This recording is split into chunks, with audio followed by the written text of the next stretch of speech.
Okay, so what I'm about to show you next is really, it's multi-layered in its applications, okay? This is a way of looking at how the world, how we as people, how change occurs, okay? So the first, this is known as the 8 levels of transformation, okay?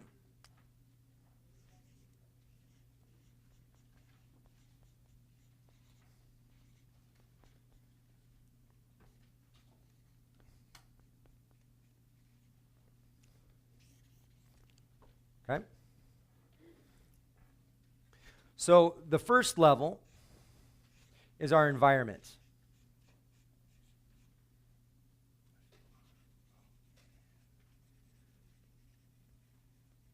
Okay? So we are impacted by the things around us, our environment. Okay? Whether it's sunny or whether it's rainy, whether it's hot or whether it's cold, whether it's loud or whether it's soft. Okay? So that's why we want your environment of your office to be very, very clean and very, very, very inviting, because it's impacting you. Okay? I want you to think for a moment, what would be different right now if in this room you heard a fire alarm going off? And it wouldn't stop. And it was a false alarm, but would not stop.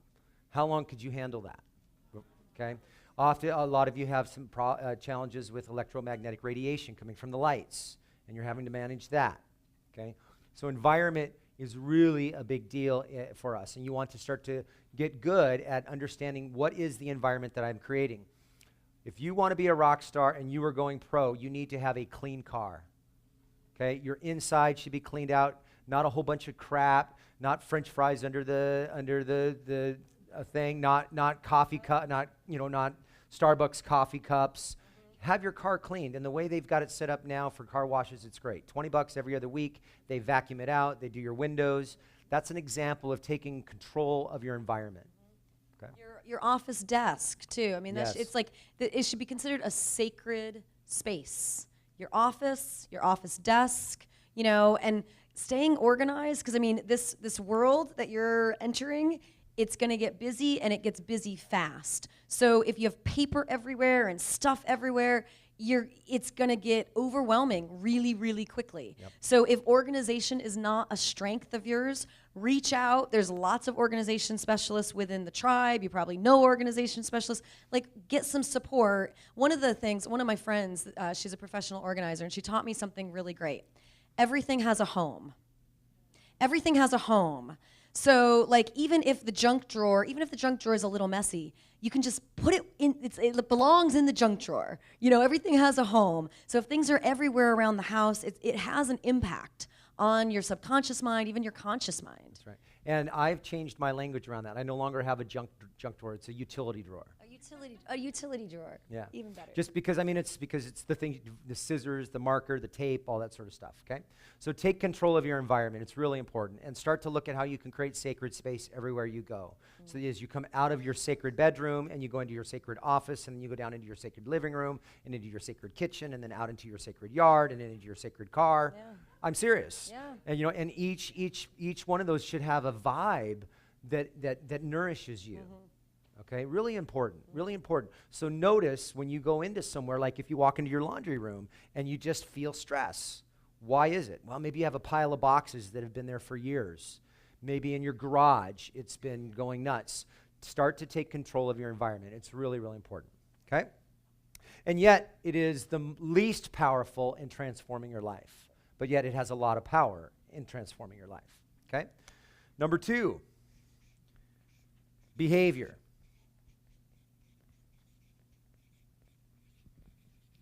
So behavior is very important, because behavior, and I'm talking about behavior in the moment, not behavior patterns, but like, how do you adjust in the moment?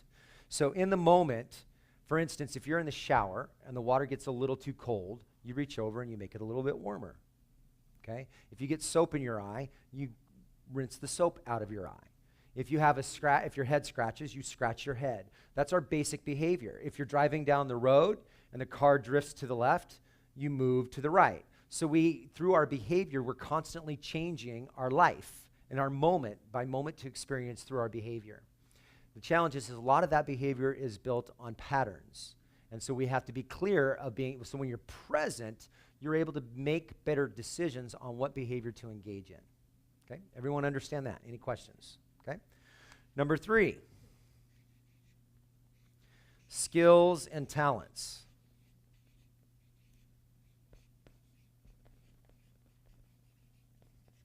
Okay? These are the things about yourself, about your life, the things that you are going to be, that you have already established or going to establish. So there are things in Big Impact University that you need to establish skill on. Now, the majority of you should be putting into your program, should be built on the skills that you already have and the talents that you already have, so that your program is something that you're good at. Make sense? And it's important to note, this industry was created by people who had done consulting or had been in an industry for several years, and then they retired and decided to hang up their own shingle. So this is the expert industry. And what we started seeing is that it's a really great industry. So people are being called to do something oftentimes that they've never done.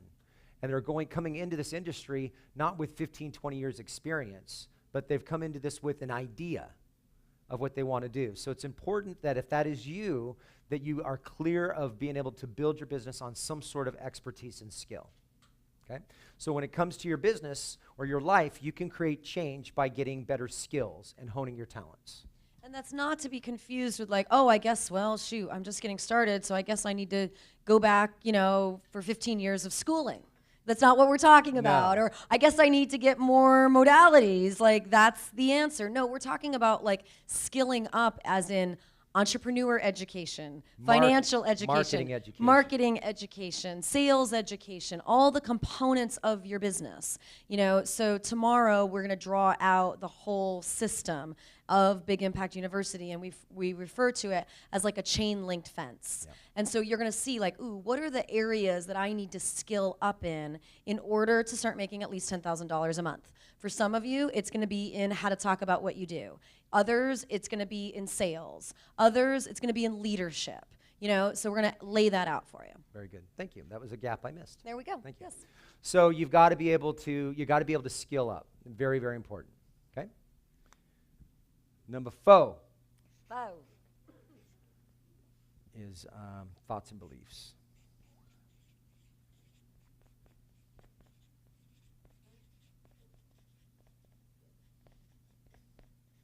Okay? Thoughts and beliefs, what you think. Okay? So the things that you think often determine your skills and your talents, which then determines your behavior, which has an impact on your environment. Okay? So those of us that have been doing the inner work, which is every one of us in this room, we know that we need to be thinking on what's going on right in here if we want to change our life, right? So we've got to look at, we know that, okay, if our life is having some kind of outcome, some kind of result, it's actually a result of our thinking, okay? So we want to be looking at what are the thoughts and beliefs of a rock star? What are the thoughts and beliefs of someone who's wearing a marketing hat and not a change agent hat? Okay? Number 5. Can I get a drum roll?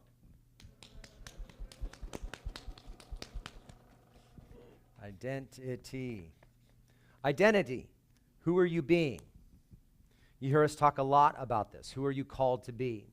I was talking, I think it was with Maya at lunch today. She was saying, she was like, okay, so it's uncomfortable to fake it till you make it, but you got to imagine who is it that I'm going to be when I'm making $10,000 a month, and then I got to act as if I'm that person now, and it feels fake, right? Can anybody identify with that?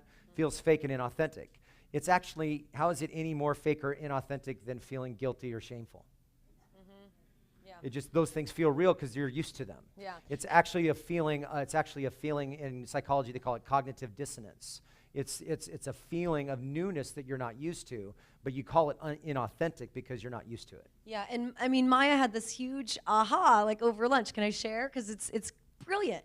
So she's an apprentice and she's seeing everything, at a different level the second time through. And she's like, for a while I was feeling like I'm being inauthentic to fake it until I make it. But then I'm realizing now, am I being authentic